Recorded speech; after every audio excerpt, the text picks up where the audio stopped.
Well, good afternoon, friends. Mark Holmes here, and as always, I want to thank you all for watching, commenting, subscribing, and being part of the Joe Boo Sports Report. Without you guys, as well as you ladies, you know this is not working without you guys. I'm taking a break from being in the workshop here. You know, David Wiley, we got that Joe Barty multicolored coming there. Link, we're working on your multicolored one as well, and got a couple other pieces that we're working on in the workshop and things. But I got to get caught up with all of my Dallas Cowboys news because you know what? It's the off season, and we're all thirsty for news, any tad bits that we can on our Dallas Cowboys. So let's get to work with this right now. Okay, so we have let go, William Sweet. And I think you're saying, who? William Sweet.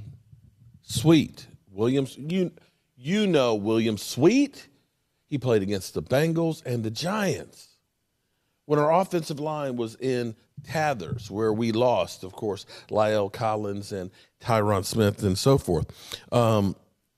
He's 24 years old, 6'3" or 6'4", about 330 pounds, and has been in the NFL for 2 years.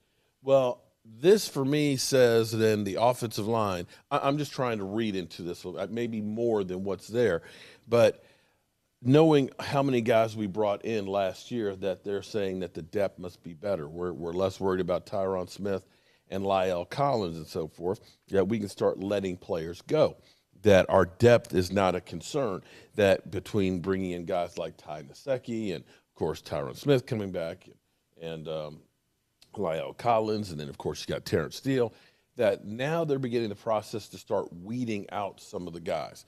So William Sweet is being let go. And this is the hard part about football. You may sign a contract with a team, you think that you've made it, and unfortunately, there's not a lot of guys that end up being able to stick with NFL teams. It's a tough business. And I guarantee that he'll be signed by somebody else. And this is the process of there is no stability when it comes to your job in the NFL. Here today, gone tomorrow. And also, Reggie Robinson also too, defensive back who played safety in high school, drafted by the Cowboys last year in the 4th round. And when you think of us having safeties, the coaches, and this is a report from actually Mike Fisher. This is what Mike Fisher, so this is secondhand knowledge. I'm told that the Dallas Cowboys defensive coaches, Quinn, Witt, and Harris, have met again defensive back Reggie Robinson, telling him they appreciate his willingness to learn without complaining, but he is going back to cornerback. Now, here's the thing. I believe that he's actually fighting for the last cornerback spot. And to me, that actually says a lot of how much depth we've actually gotten, how many guys that we've gotten that we deem better than what we had last year. That a 4th-round pick in his 2nd year is literally fighting for the last spot. That actually should bode well for us.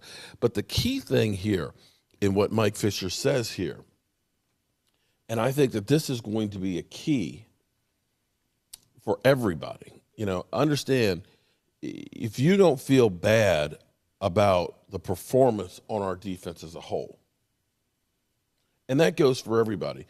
D-Law, literally, after, 4 or 5 games, started talking about that he was playing soft. He at least admitted. He looked at himself and said, I'm not doing what I need to do to help my team.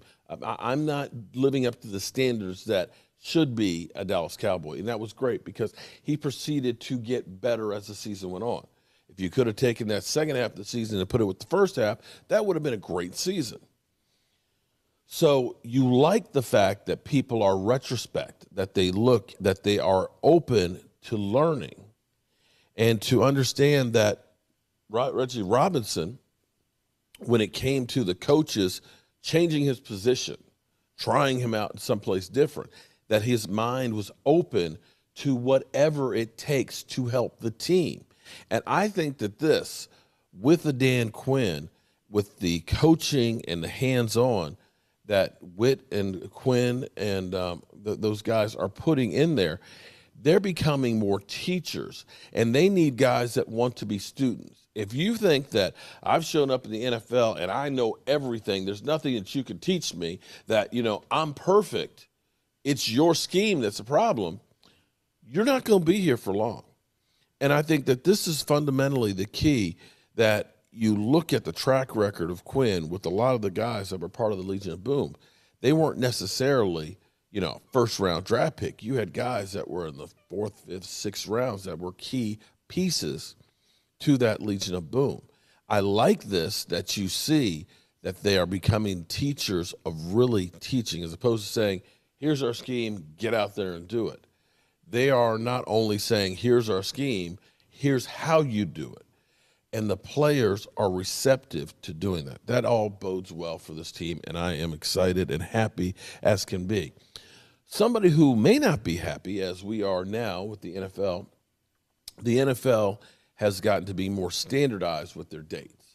It used to be a lot of teams would end up kind of, playing and moving the dates around where one team wasn't the same as the other.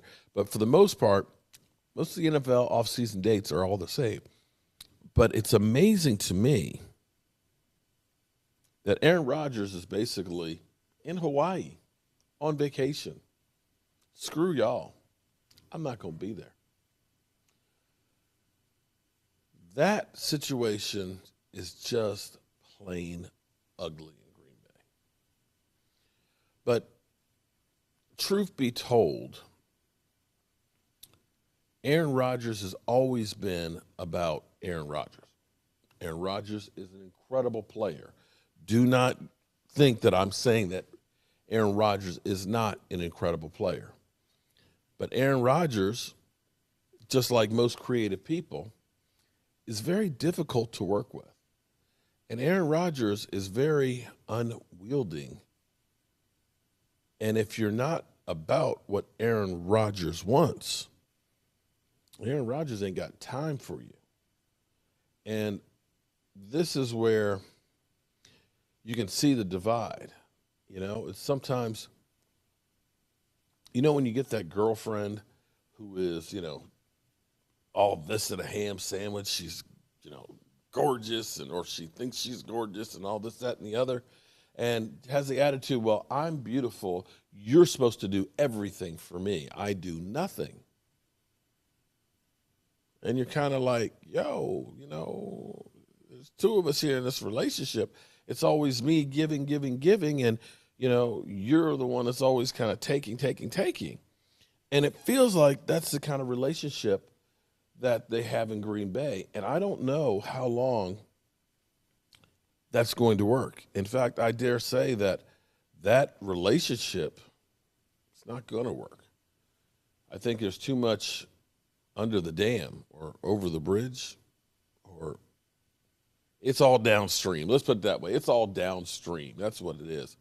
And I don't know that relationship can be repaired.